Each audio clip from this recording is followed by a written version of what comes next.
guys, good evening and welcome back to my channel. It's another episode of Night Spur Fishing Adventure na naman tayo guys. Solo dive tayo ngayon.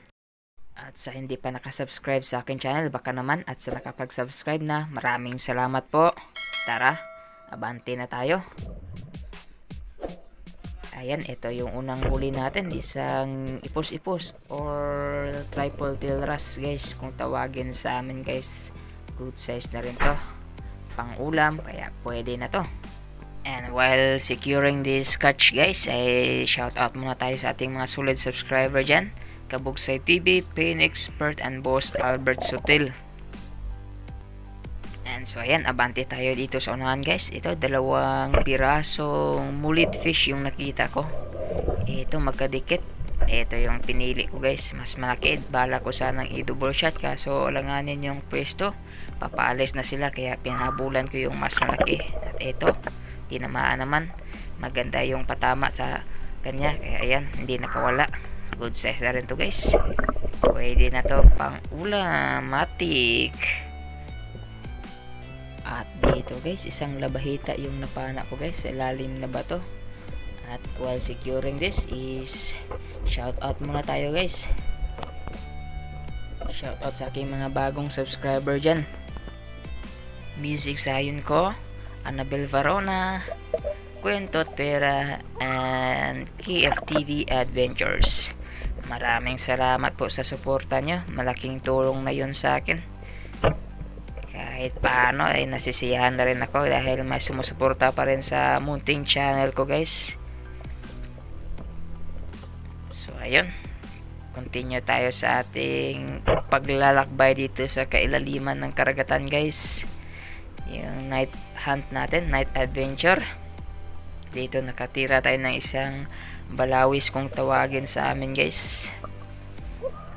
Ayan, good size na, pangdagdag sa ating pangulam, pwedeng pwede na yan. At dito isang tuko-tuko yung nakita ko sa ilalim habang bumababa ako at tinitingnan ko yung ilalim ng malaking bato. Pero walang laman, itong tuko-tuko yung nakita ko at pinana ko na guys kasi pangdagdag sa ating pangulam. Pwedeng pwede na kasi to, good size na rin.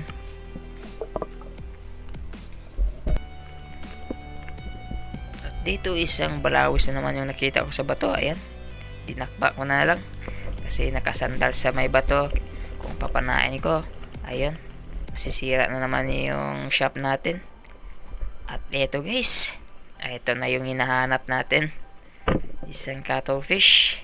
Hindi masyadong may kalakihan, pero good size na rin guys, pang ulam na, pwedeng pwede na i-adobo, matik yan. Ayan, bungkag bahaw na naman guys. Ayan, libre ulam, good size na rin guys.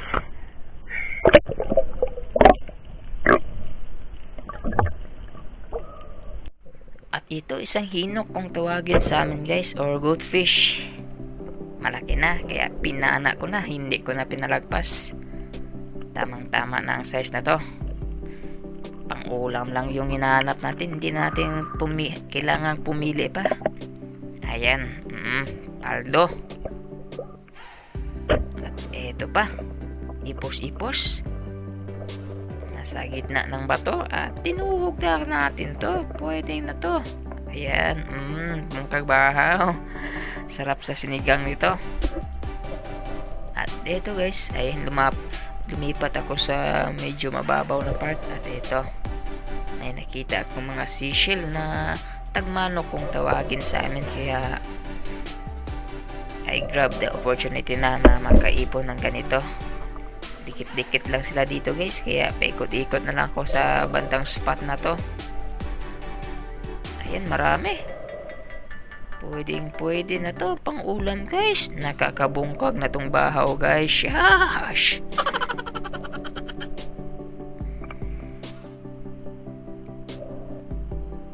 Dito pa, dalawang piraso guys, oh. Ayan,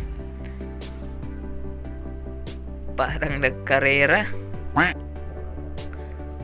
Wag natin itong pakawalan, pangdagdag na yan.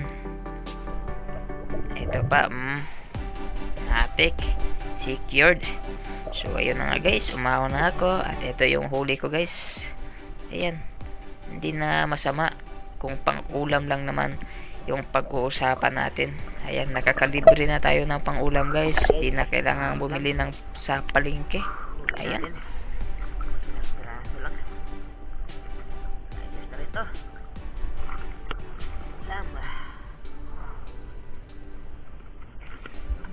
Goods na guys. At ito, may mga seashell tayo dito.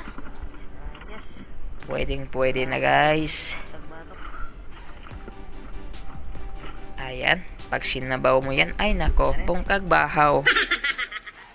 So eto guys, it's another night na naman guys. Kasama ko si Spiro Arvin na ngayon. Tara, mag-hunt na naman kami. Ginawa ko na isang video yung dalawang dive natin guys para mas mahaba yung isang episode natin. So ito na, dito may nakita akong isang ipos-ipos. Titirahan ko na sana dito pero parang alanganin yung pwesto natin.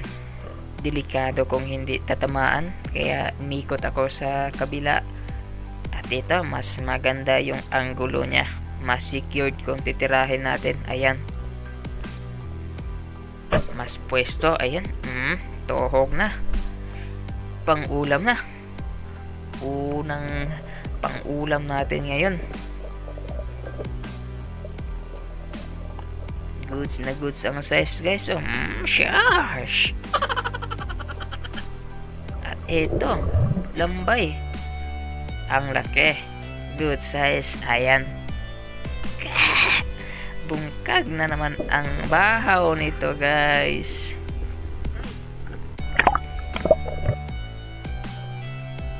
Ito katambak guys. Good size. Pite. Hindi nakagalaw na stone shot. Ayan, mamula-mula na yung kanyang mga asang guys. Ito yata yung mga klase na katambak na lumalaki pa lalo. At ito pa, may isa pa dito sa may ilalim ng bato.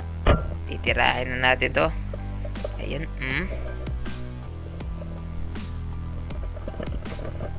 tinamaan sa mata. At ito, isang rumpi. Ayan, hindi tinamaan guys. Ayan, sinundan ko. Buti na lang dito sa unahan. Medyo mailap guys, kaya inilawan ko ng kulay blue. Una kulay pula, kaso ayaw tumigil. At ito yung blue, medyo kumama na siya. Kaya ito, nakaka-pwesto na tayo. Ayan. Oop. Ay, daplis lang guys. Ayan, daplis lang pero maganda yung tama niya. Parang napuruan siya. Ayun. Hindi pa rin tinamaan guys. Ayun guys. Ayan, eto, sa pool na. Ito yung unang tama niya guys, nasa gilid. Kaya hinang-hina na siya kasi parang napuruan siya. Ayan, lumabas na yung kanyang katawan. Dito, needlefish na naman guys. Ayan, panain na naman natin to guys.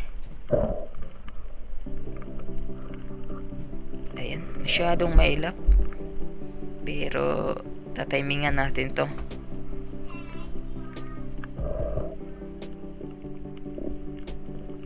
Ito na ang likot. Mailap yung mga isda ngayon dito sa spot namin guys. At ito na, tinamaan. Maganda yung tama niya. Ayan, good size na rin to. Pwede na to pang dagdag sa ating stringer guys. Medyo madalang na yung isda sa spot, kaya tirahin na natin yung mga pwedeng pang ulam na, yung mga medyo good size na. Ito balawis, pang dagdag sa ating stringer. Ayan, nakakaipon pa rin tayo ng pang ulam guys. At ito, isang bayang, yung isdang tinatawag na nila na malakas daw kumain ng ita guys. Pero okay lang to guys, linisan lang ng maayos guys. Tanggalin lang yung bituka, tapos linis ng maayos. At ito, lambay crab. Oops, ay, nakahalata guys. Ayan, dito sa nahan, sinundan ko. Pwede na. Matik pang ulam. A few inches later. So guys, kakaon lang. Just get home from spur fishing. Medyo napaaga yung uwi natin. Ito yung mga huli natin guys. So yan. Ayos na rin to pang ulam guys. Barracuda. You have a needlefish here. And then ito, snapper. And then the crab.